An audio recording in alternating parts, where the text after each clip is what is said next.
Kick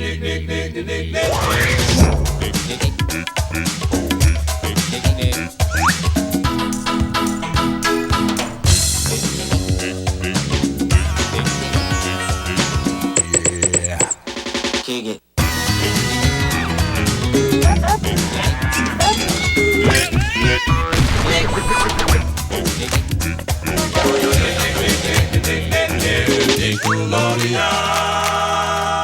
Ahoy, mateys, and welcome aboard to This Week in Nickelodeon History. It's a pleasure to welcome you here. My name is Captain Eric, and on this week's episode, we are covering some Nickelodeon anniversaries that have taken place in between the times of February 19th to February 25th. And no, your eyes are not deceiving you if you happen to be watching this on YouTube or Spotify. We have no video this week, unfortunately, beyond the fact that I lost both of my days off this week that I normally have for some unforeseen circumstances. But on top of that, I went to go record, and my video camera just wouldn't work for whatever reason, and I tried messing around with it, and before I lost any of the good Nickelodeon vibes within me, I decided, forget it. The audio part is still working, so it is what it is. Luckily this week, we are also a bit on the lighter end for anniversaries, although there is one that I'm sure you wouldn't see coming a mile away, and I'm happy to celebrate it. It'll also be the subject for this week's Top 5, so stay tuned for that. But this week, we are starting back all the way in 1994, 29 years ago, on February 19th, 1994, we had the final episode of Welcome Freshmen, the show created by Robert Mittenthal. Yes, we just covered this on last week's episode. The show ran for 3 seasons of 49 episodes. The surprise for this week, as it was a surprise for me, and I hope it's a surprise for you, 28 years ago, on February 25th, 1995, Nickelodeon Movies was founded as a movie studio.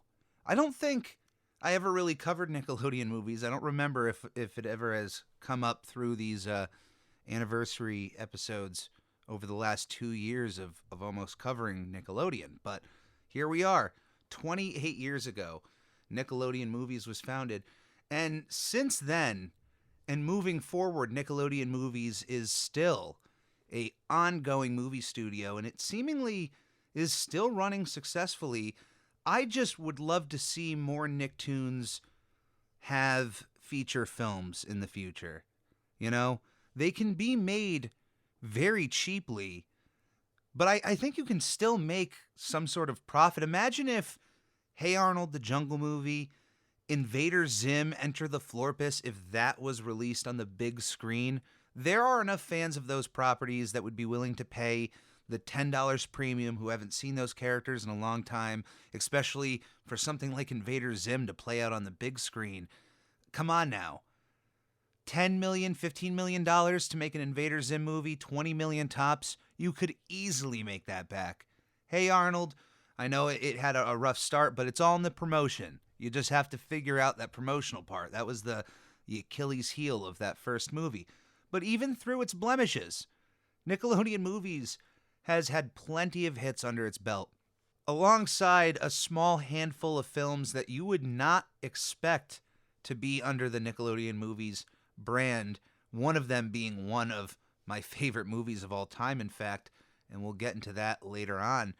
But I'm sure that most of you listening to this podcast has seen at least a few theatrically released Nickelodeon movies, and you probably have a favorite. So if you are watching this on YouTube or have the desire to let me know what your favorite Nickelodeon movie is, then head over to youtube.com/@thecaptaineric, find this episode, and let me know in the comments below what your favorite theatrically released Nickelodeon movie is. Ta-da! 20 years ago, on February 23rd, 2003, the TV movie Maniac McGee aired on Nickelodeon. Directed by director Bob Clark, who is known for such classics as Black Christmas, Porky's, And you would not get this after following those two, A Christmas Story. That's right, the movie that airs on TBS for 24 hours every year on Christmas time. It's a tradition for me in my household, but who would have thought that the man behind A Christmas Story was also behind Black Christmas and Porky's? And also, today's anniversary item, Maniac Magee, which is based on the book by Jerry Spinelli. It's a book that I have read, although it was forced on me by school. I'm not sure what grade, what teacher. I think it might have been middle school or late elementary school. But either way, it was a book that I read. I remember enjoying it, and I remember the movie itself being fairly close to the book, at least from what I remembered of the book, and I enjoyed the movie. I have not watched the movie since it was on Nickelodeon, so I have no current idea as to what my taste would be in the movie or even in the book for that matter. So I'm going by some old recommendations, but the recommendations that I remember are based on the age that I would say is around someone who would enjoy Maniac Magee. So I'm going to say I was probably on the money for that one.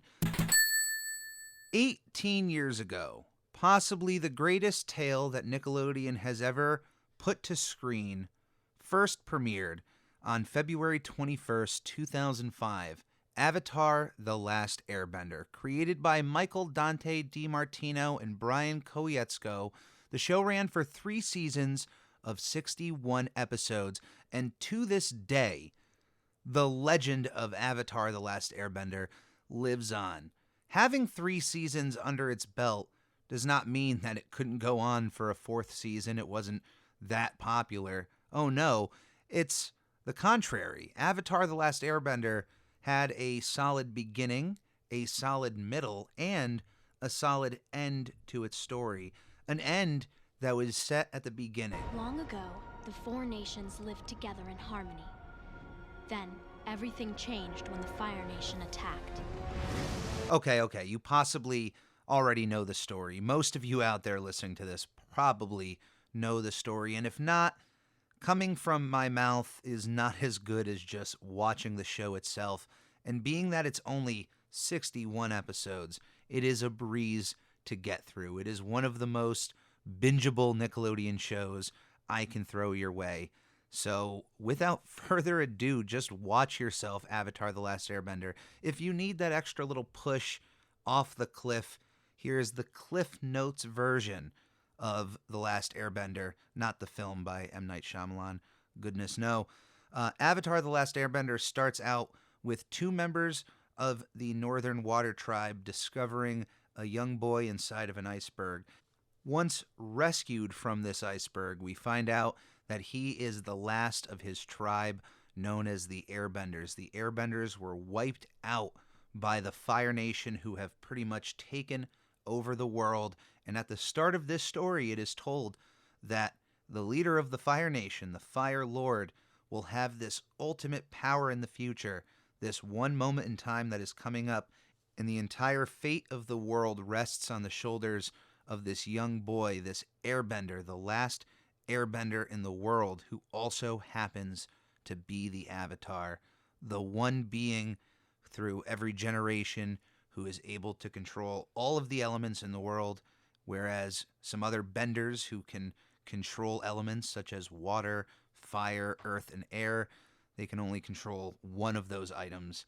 If you're born within that part of the world and you have those traits, I forgot how it passes on from person to person, but either way, Aang is not only the last airbender in the world, but he is the Avatar, and he has a mission. He has a date in the future, and he has a very short amount of time to master all 4 elements and also kill this guy, where Aang is very much a pacifist. So that already adds an entirely new wrinkle onto this already difficult task.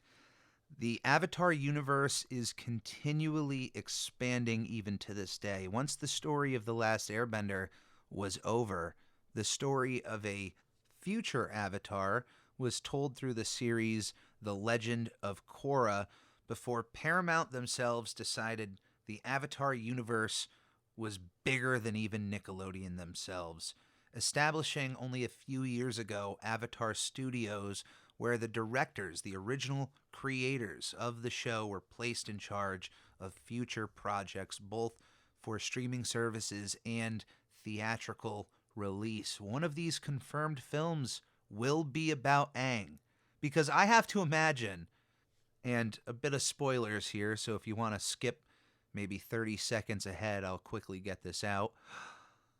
I have to imagine that once the Avatar has taken out the Fire Lord and everyone in the world finds out it's a young boy, there has to be some other evil beings to try to step up and take over and try to take on Aang. So there's bound to be a few awesome battles in his lifetime that we get to see.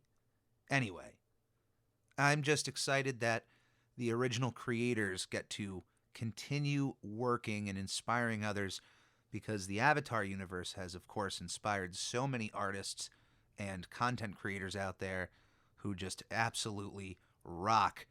No pun intended, although one of my favorite characters in the show is the Boulder, voiced by wrestling legend Mick Foley, clearly inspired by one of his adversaries, Dwayne "The Rock" Johnson, who I think... It doesn't matter what you think! I cannot say enough good things about the show, the animation, the character development. It was, for its time, so different for Nickelodeon, and when it first was starting to come out, there was a lot more snickering at the idea of a Nickelodeon-inspired anime. But I will tell you, by the show's end, by that third season, all eyes were on this show. The naysayers, by that point, have been quieted, have started watching the show, and become fans themselves. And I'm telling you this as a fact because I was one of those people. When this was first announced, when it was first shown off anywhere, I scoffed at the idea of a Nickelodeon anime, anything. I thought it shouldn't be done. It was so different than what I would expect for Nickelodeon. But through that thought process, and eventually, as the show was going on, I had to remind myself that being different, being unique, was a part of Nickelodeon's history, was a part of their branding, was a part of why I love the Nicktoons so much. So just because it happened to be inspired by other art styles out there in the world shouldn't have been a reason that I had scoffed at it initially. So they won me over very quickly in the show's run. But I do know a few others around me that kept their stance away from the show, but by the third season and by that finale were right on board. And then even people who have rediscovered it years later through streaming services. So if to this day you haven't watched it, do yourself a favor. Dive right on into Avatar: The Last Airbender. Do it.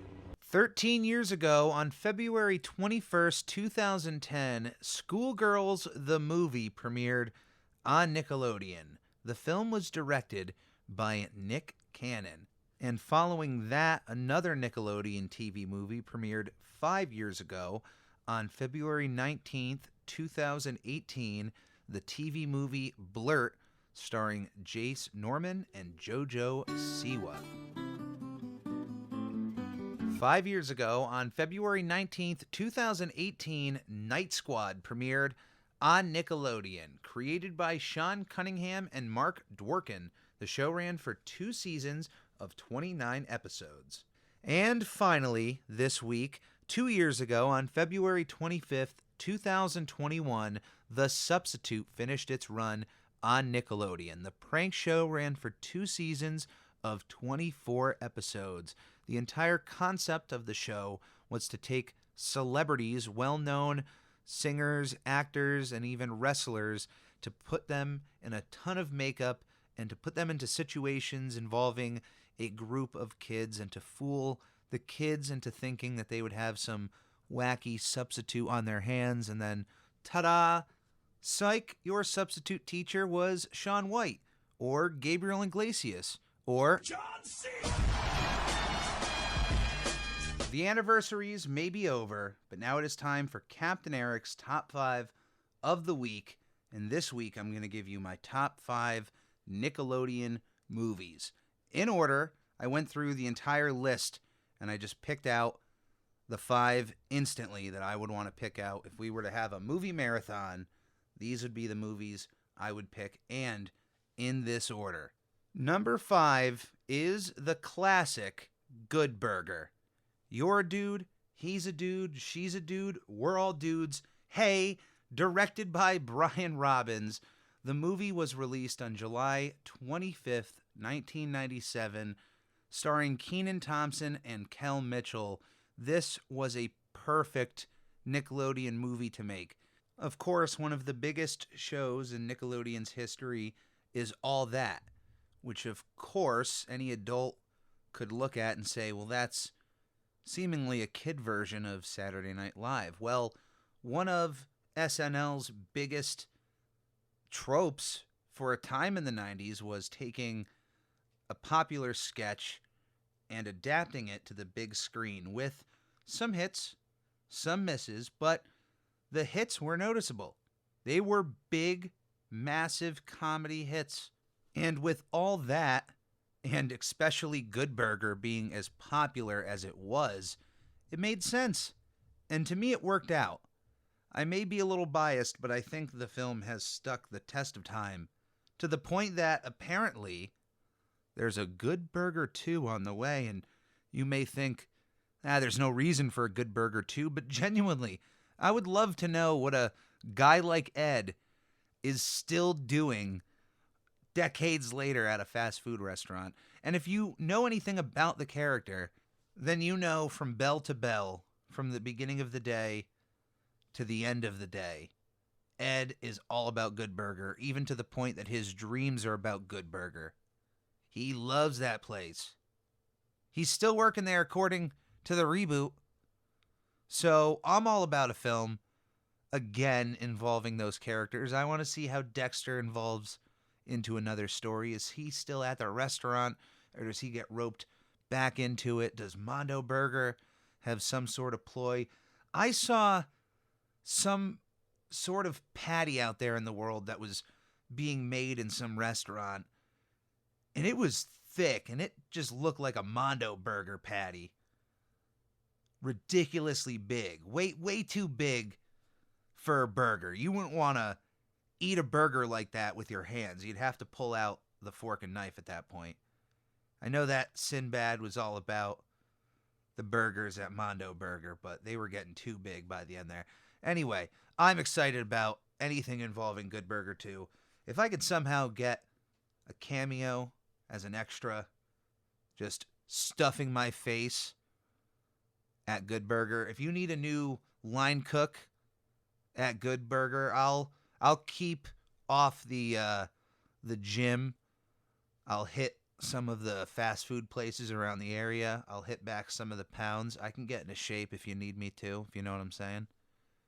I'll petition a role for Captain Eric to be in Good Burger 2 in some regard. I'll be Otis. I'll be the cranky old guy who just wants to sweep the place at night. I'll drive the car. I'll do whatever. That's what I'm saying.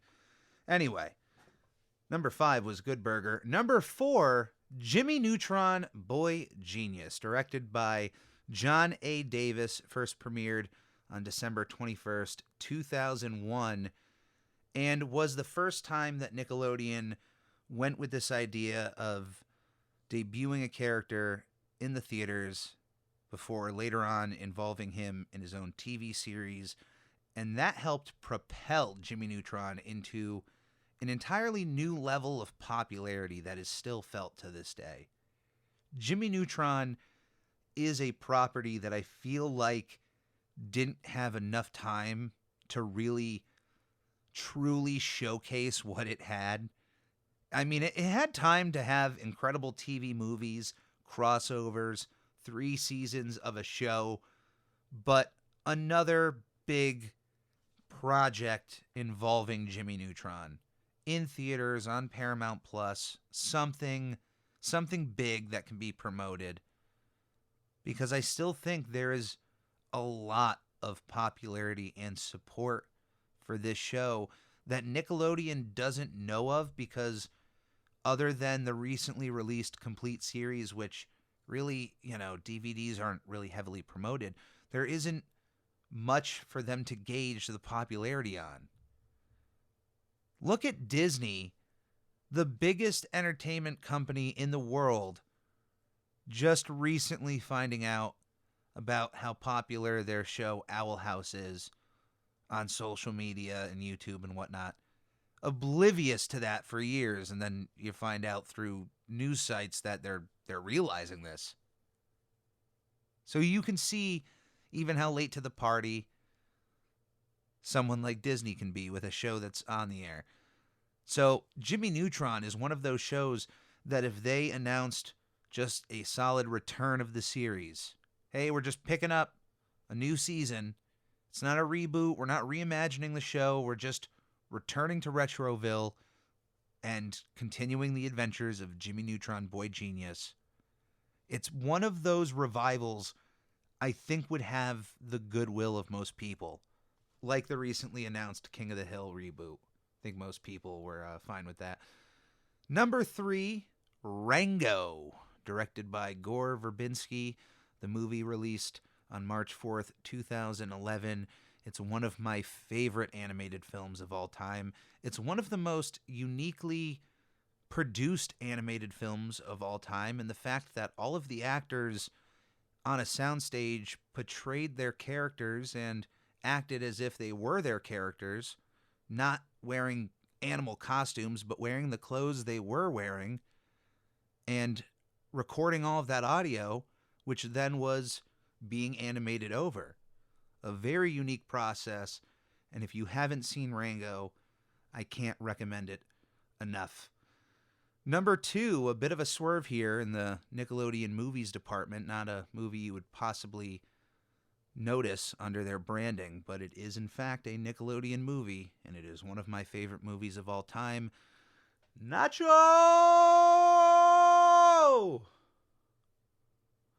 Libre. Directed by Jared Hess, it premiered on June 16th, 2006, starring the irreplaceable Jack Black in an unforgettable role as an orphan raised in a monastery with a love of professional wrestling. You can feel it. I love this movie. I'm a fan of professional wrestling, but let me tell you, even if you hate it, I think you can sit down and still enjoy this film, because they don't treat wrestling in a way that makes you challenge your intelligence. I think they treat wrestling as respectful as it can be, in a line where you can understand why it's popular and still get along with everything going on in the story. Everybody in the movie is wonderful. It's one of those movies that I feel like I have to watch every single year. I used to have a pen, a talking Nacho Libre pen that would quote the film around the time of the release. I was in high school. And there was a substitute teacher in this math class. And every time I would press the pen, this guy would turn around from the board thinking that somebody had a phone. And I knew I was in the clear. And nobody would rat me out. At that point, I was pretty, at least, well established with the room, that nobody was going to point and say it was him. But this guy was convinced somebody had their phone out playing stuff. And then I would press the pen, and then there would be Jack Black. Chancho, I need to borrow some sweats. And then he would turn around. Hey, who's got their phone out? I can hear the phone. Go back to the board, and then I'd press the pen again. I was wondering if you'd like to come to my room for tonight for some toast. And he would turn around and yell. Incredible. One of my favorite moments in high school. That was early on, too. I wasn't like a senior still pulling that off. I think it was freshman year or sophomore, but it was a very early year in high school that I just would want to trigger people like that. And it's not like this guy was getting ribbed on every single day or whatnot. I think we had him for maybe 2 or 3 days at that point. But it's not like we gave this guy that hard of a time that he was wound up that much. But the idea that phones were being used in class was a big trigger for him. So he would literally march around the room and look at everybody's hands and in their desks and in their pockets and whatnot. Not like physically look in their pockets, but see if anything was hanging out like a phone. Because he was just dead on serious that this was a phone. And I think everybody in the room kind of knew at that point how funny the situation was. That we all knew it was a pen. But the fact that this guy was just dead set that it was a cell phone. I apologize if that man is out there and that triggers him. You can email me at nickelodeonhistory@gmail.com. I'm going to get possibly fake emails from people like, oh yeah, this is the substitute teacher. I've been waiting for this moment. Don't even at me. My number one Nickelodeon movie of all time is the SpongeBob SquarePants movie. I know, shocker. It's one of my favorite movies general, top 5. I love this animated movie more than 99.9% of Disney movies. The few Disney movies that you could possibly put this up to me in contention with are like Toy Story, Aladdin, The Lion King, and you can tell what era of Disney I grew up in with those. But this movie is just a fun story. It's funny for one, and not to say that Aladdin doesn't make me laugh, but Aladdin has moments that, when the genie references Rodney Dangerfield, I'm the one guy, when I was teaching some after school classes, Aladdin we watched once, and a joke like the Rodney Dangerfield one would come up. I can't believe it. I'm losing to a rug. I would be the one person laughing. Whereas showing the kids the SpongeBob SquarePants movie, there's really no jokes other than possibly the appearance of David Hasselhoff, like that. But even then, the music and the way that the camera looks, kids still laugh at the idea that this lifeguard runs over to them. And they still love David Hasselhoff is still a beloved part of that movie generations later. So the movie was directed by the one, the only, the late, the great Steven Hillenburg, and it was released November 14th, 2004, first premiering at the Grauman's Chinese Theater, and then releasing to the rest of the United States on November 19th, 2004. If you haven't ever watched the SpongeBob SquarePants movie, it's one of those pieces of SpongeBob media that I would say, even if you have never watched SpongeBob, you could dive right into it, pun intended. You don't have to watch any of the show to be able to enjoy this movie. For me, it's a very personal experience. Also, as well, when it was released, I have covered that during the episode itself proper. So, honestly, that'll be another reason for me to just pin in the description of this episode, the episode of I'm Ready I did on the SpongeBob SquarePants movie. If you haven't listened to that, definitely go into that if you want to know more of my thoughts of the SpongeBob SquarePants movie. But with that, that is going to be everything I have this week for This Week in Nickelodeon History. As mentioned, if you would like to send me any questions, comments, concerns, nickelodeonhistory@gmail.com. If you would like to follow me on social media, I'm Ready Podcast on Twitter and @SpongeBob Podcast on Instagram. If you would like to support the captain, the best ways you can do so are by subscribing to the YouTube channel, youtube.com/@thecaptaineric, or in the podcast description, you can just click on the link, hit the subscribe button, or click on that bell as well so you can be notified anytime the captain puts something out. If you would also like to go the extra mile to support the captain, you can click on that Redbubble link in the podcast description where you can go to redbubble.com and find a bunch of different Captain Eric logos and pieces of art and more coming soon that you can put on a multitude of different products, anything you would like. supports the captain, and anything that comes in from my projects go directly back into all of my projects, and I always appreciate anything you guys do. Even if you are listening to this point in this episode, I appreciate your time. So thank you for coming aboard.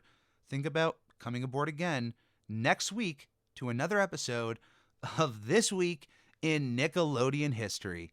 Love you guys. Please be safe, be kind to one another, and come aboard again. Thank you. I'm here with